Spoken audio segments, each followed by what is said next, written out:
Hi, how you doing? This is the Gamertron, and welcome back to the Gamertron Show. The video game Middle-earth: Shadow of Mordor was one of my favorite games, one of my top 10 favorite video games of the year 2014. I absolutely fell in love with the innovative Nemesis system, the fun hack and slash and stealth gameplay. I simply loved Middle-earth: Shadow of Mordor. So you can sure as hell bet I was immensely surprised and excited that the undead Gondor Ranger Talion and his elf Wraith companion Celebrimbor were going on a second epic adventure in Mordor, with the sequel to Middle-earth: Shadow of Mordor, Middle-earth: Shadow of War. And now that I've finally played the game, let me share with you my thoughts on it. First up, I'm going to talk about the graphics and visuals of the game. Now, if I'm being totally honest, in this category, the game is a bit of a mixed bag, because with every asset and texture and effect that has been improved, upgraded from its predecessor, the sequel surprisingly maintains almost the exact same level of visual quality and fidelity of its predecessor. Now, that's not necessarily a bad thing. There hasn't been a drop in quality from the first game to the second, but not a huge improvement in quality either. While the vast majority of texture work is improved in higher detail from the first game, and anti-aliasing especially has been improved from the first game, however, elements like lighting, special effects, and animations have seen almost little to no improvement or upgrade, if not outright being copy-pasted from Shadow of Mordor. I'm not gonna lie, it's a bit bizarre playing a sequel to a 3-year-old game and seeing a lot of the graphics and visuals almost identical, if not exactly the same, to the previous game. It's a bit off-putting, at least in terms of reviewing or critiquing this particular video game. All that being said, the original Shadow of Mordor was superb in visual quality, and the sequel, Shadow of War, maintains that superb quality. Even though I would argue some of the assets and effects and graphics and visuals are a bit outdated, they are still, nevertheless, objectively good-looking. Shadow of War is a pretty-looking game. The texture work is superb. Character models, environment props, weapons, armor, creatures, all packed to the brim with gorgeous detail and believable animations. So despite some of the outdated looks when it comes to the lighting and special effects, Shadow of War still overall is a graphically satisfactory video game. Up next, I'd like to talk about the story. With the previous game, Shadow of Mordor, I felt Shadow of Mordor's story had a really strong and engaging opening, but almost immediately fizzled out. The saving graces of Shadow of Mordor's story being the unique characters, your quest givers and their interactions with Talion and Celebrimbor, Hirgon, Ratbag, Torvin, Lefariel. These characters, their cutscenes, your interactions with them, were, for me at least, the high points in the story. The villains in Shadow of Mordor, the Black Captains, were sorely underutilized and not given enough development. Honestly, when it came to Shadow of Mordor, it was the Nemesis system. It was the stories you created with the Nemesis system, with the orcs in the game, that stole the show and overshadowed the main campaign story. I'm happy to report that with the sequel, Shadow of War, there have been noticeable improvements to the story. Some really good dialogue between Talion and Celebrimbor, really developing their characters and taking them in interesting new directions, and even having them in conflict with one another, which was very interesting. Seeing these two partners, these two companions who have been with each other through hell and high water, at each other's throats sometimes and in disagreement, is very engaging and entertaining. Also, like in Shadow of Mordor, new characters to fill the roles of side characters also do a good job of being interesting and going through their own character arcs. And there have been major improvements when it comes to the antagonists of the game. The Nazgul, the Ring Wraiths, are a major step up in improvement from the Black Captains of the first game. They are much more intimidating. You have frequent encounters with them, and some of the Ring Wraiths actually get character development, and you get to learn how they became Ring Wraiths. I especially enjoyed the rivalry between Talion and the Witch King. It was really well built up and executed. I also have to give a major shout out to the side character Bruise. Bruise is amazing. Bruise is fantastic. I love Bruise. Lastly, I have to give major credit to a major plot twist that happens late in the game, as well as the actual ending of the game. This big plot twist and the ending of Shadow of War I found were very satisfactory, very risky, genuinely surprising, and overall provided closure to this epic tale and these characters. Are there better video game stories out there? Yes, absolutely, but Shadow of War made noticeable improvements in its storytelling from the first game, and that to me is respectable and praiseworthy. At last, we come to the gameplay, and I have to say, as someone who loved Shadow of Mordor, I am very, very, very, very pleased with the gameplay of its sequel. I am very pleased with the gameplay of Shadow of War. In terms of gameplay I expect to see in a sequel video game, they've done everything just right. Don't change too much, keep the base mechanics familiar, but just add on and improve to those mechanics. Overall movement, combat, and stealth are much more smoother, getting rid of some of that clunkiness from Shadow of Mordor. There's also a metric butt ton of new abilities and attributes that you can customize the base combat, stealth, and movement with. You can now add elemental types to certain abilities: fire, ice, and poison. You now have the ability to double jump, and dear God, am I so happy to have a double jump. It makes overall movement and traversal of the environment so much easier and so much more fun. It's hard going back to Shadow of Mordor after playing Shadow of War and not having the double jump. The double jump really feels like an essential and necessary add-on. I'm just really amazed and impressed and very satisfied and happy with just how many more options and how much more customization there is to gameplay and how you want to play, your playstyle. There are several useful and powerful abilities that make you more effective at combat, stealth, using your various Wraith powers. Overall, honestly, the gameplay is just as good, if not better, in many regards to Shadow of Mordor. Shadow of War is a worthy sequel in the gameplay department. That hack and slash gameplay is just as satisfying as ever. Pulling off those brutal and gory executions, feels so good. And now being able to cut off multiple limbs off orcs, including cutting them in half alongside cutting their head off, it feels so good. Up next, let's talk about the Nemesis system, and how it's been improved and upgraded and changed from Shadow of Mordor to Shadow of War. Several of, if not almost all, of the different variants and attributes and types of orcs from Shadow of Mordor have returned in Shadow of War alongside several new additions. There are far more varied orc character models, armor sets, weapons, unique attributes and traits. There's the all-new addition alongside the orcs, the uruks, the new Ologs, the war trolls. The Ologs are an excellent addition. They add a whole new level of challenge and variety. Orcs and Ologs can now be brothers, blood brothers, and if you kill one, the other will come after you seeking vengeance. Some orcs and Ologs can be beast tamers and have minions of the different creatures throughout the game. The Nemesis system is just so jam-packed with variety. Every play session I have with Shadow of War, I am always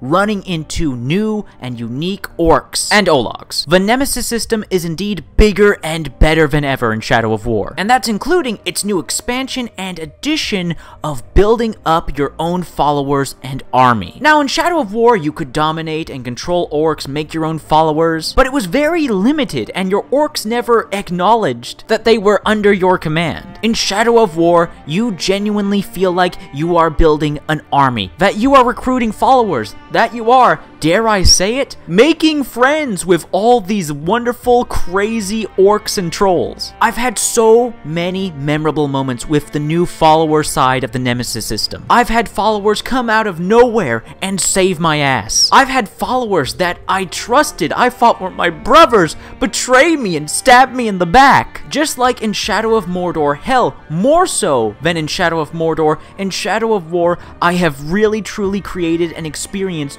all these unique stories and all these unique experiences with the NPCs, with the AI, with the orcs, the trolls, the in-game characters. You are genuinely creating and telling your own stories and building and experiencing your own unique experiences in Shadow of War. And it's just an awesome feeling. It's an awesome thing to experience. The Nemesis system is still incredibly innovative and original, and god damn it, I love the Nemesis system. Moving on, I'd like to talk about some of the contents in Shadow of War, replayability and so on. While in Middle-earth, Shadow of Mordor, there were only 2 open-world maps to explore, in Shadow of War, there are 6. Count them, 6 open world maps, each of them including a fortress for you to conquer and take over. Each of the new open world map environments are beautiful, with fantastic environmental and level design. These new maps really make the land of Mordor feel alive and lived in, and massive. As an added bonus, showing off all the different facets of orc culture, Shadow of War does an excellent job world building. Now, Shadow of War is an open world video game, and as expected from an open world video game,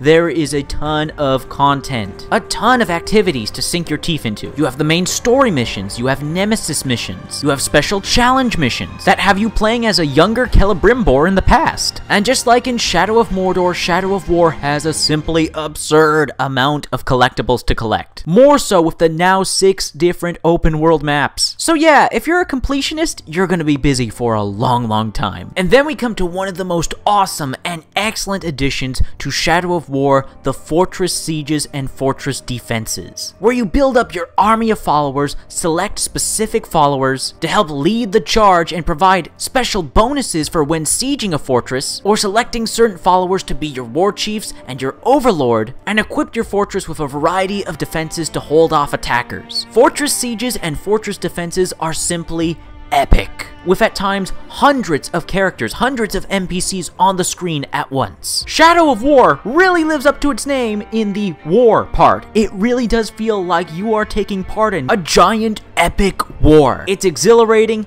it's intense, and surprisingly, there's a lot of strategy and customizations and tactics to it. Selecting the right followers to help attack or defend a fortress mixes things up so much and adds so much variety to the encounters. Whether or not you infiltrate spies into an enemy fortress before a siege, whether or not you give your war chiefs bodyguards to help them in fortress defenses. There's just so many details, so many aspects, so much variety and variables and customization. And since this is all tied into the Nemesis system, like, there's just so much replayability here. Personally, I really loved the whole fortress siege and defense aspect of Shadow of War. This was a brilliant addition, and it works seamlessly well with the Nemesis system. And the last positive I want to bring up, Shadow of War lets you fight, kill, control, dominate, and ride and fly dragons. I know they're called drakes, but they're technically dragons.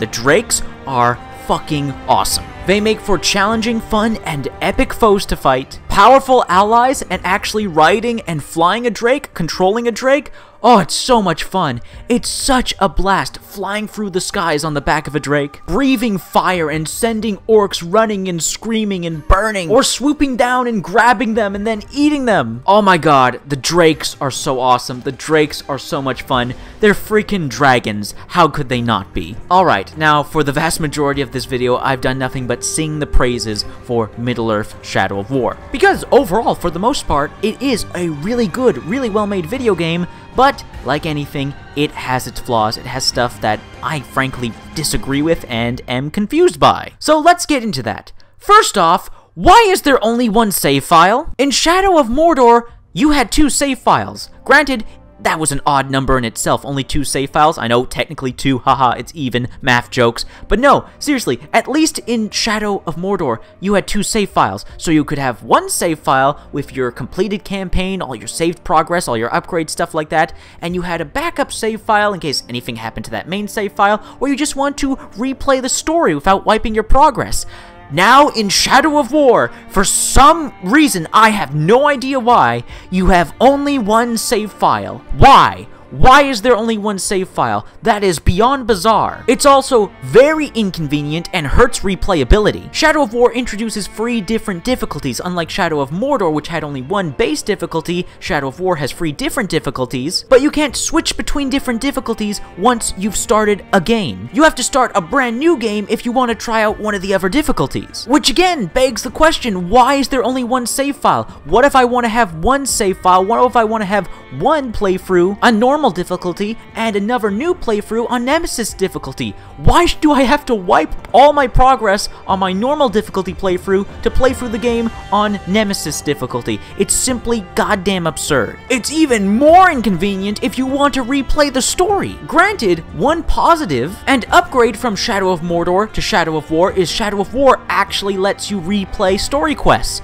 but it doesn't let you replay all the story quests. For some reason, the most of the story quests in Act 1 you can't replay, and all of Act 3, you can't replay Act 3 in the story whatsoever. And Act 3 was one of, if not the best parts of Shadow of War, where you have the epic boss battles between the Witch King and Sauron. Why would you not let players replay that? Why would you not let them replay the final boss battles? That's so bizarre to me. I don't understand the logic. I don't get the line of thinking why Monolith, the developers of the game, would only let you replay most of the story missions, but not some of the best parts. Basically, if you want to experience those awesome final boss battles against the Witch King and Sauron, you've got to delete your save file and start the game all over again.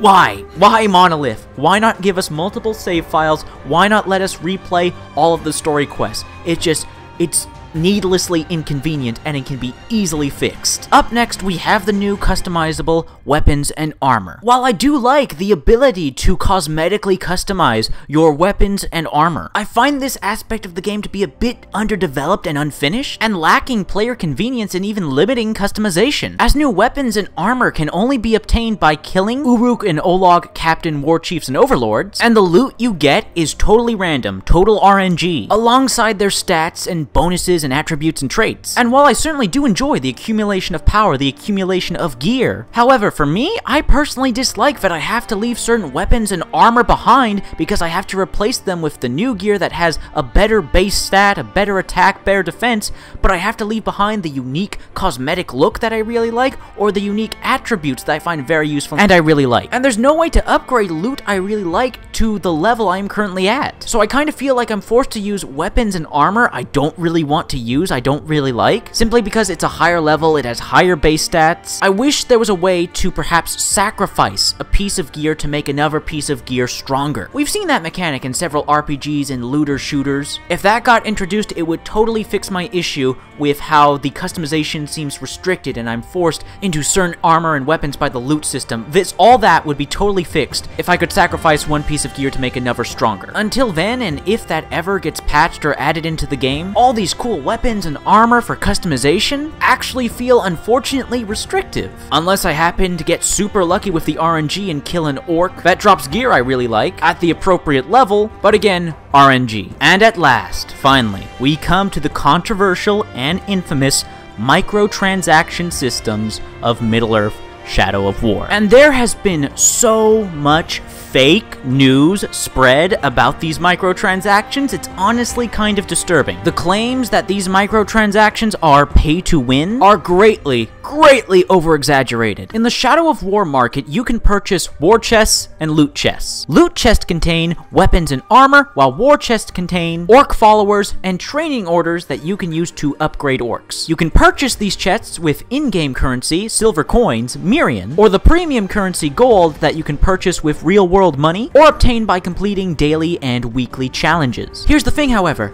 these chests, loot chests, and war chests always provide gear and orcs that are underleveled or around the same level as you. You can't get gear and orcs of a higher level from the chests. Those can only be found in the open world. On top of that, there is little to no incentive to spend real-world money to purchase these loot chests with, as you gain a ridiculous amount of silver coins, Mirian, the base currency, by just playing the game and completing story quests and side quests and the challenge quests and killing orcs and killing treasure orcs. Treasure orcs are really just basic, standard, non-special NPCs with a symbol over their head, and if you kill them, they drop Mirian. Throughout the entirety of my first playthrough of Middle-earth Shadow of War, not once did I ever feel like I was being hindered or at a disadvantage because I wasn't spending money on the microtransaction. And I was able to buy as many chests as I wanted through the Mirian I obtained just playing the game, and the gold I obtained doing the daily and weekly challenges, which really aren't that difficult. And honestly, the only reason I even bought any chests, I never touched the loot chests, I only bought war chests, and the only reason I bought war chests was not for the orc followers in them, because they were always underleveled and weaker than the orcs I obtained as followers in the open world. I only bought the war chests for the training orders to to upgrade even further, my powerful followers that I found in the open world. That was the only reason I ever felt compelled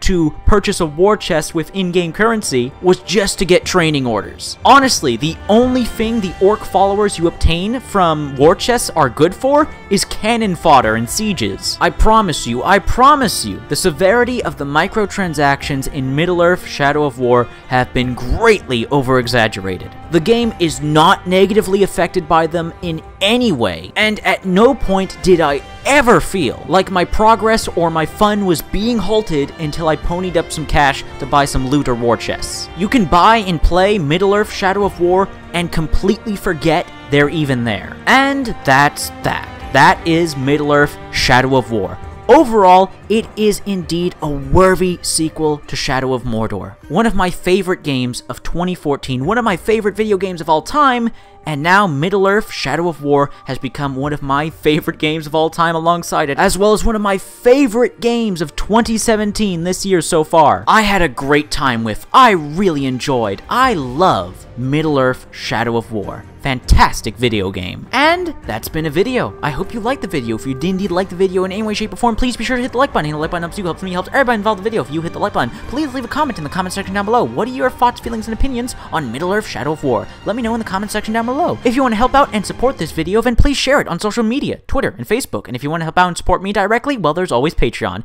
Anyways, guys, this has been a video, and I'll see you all later.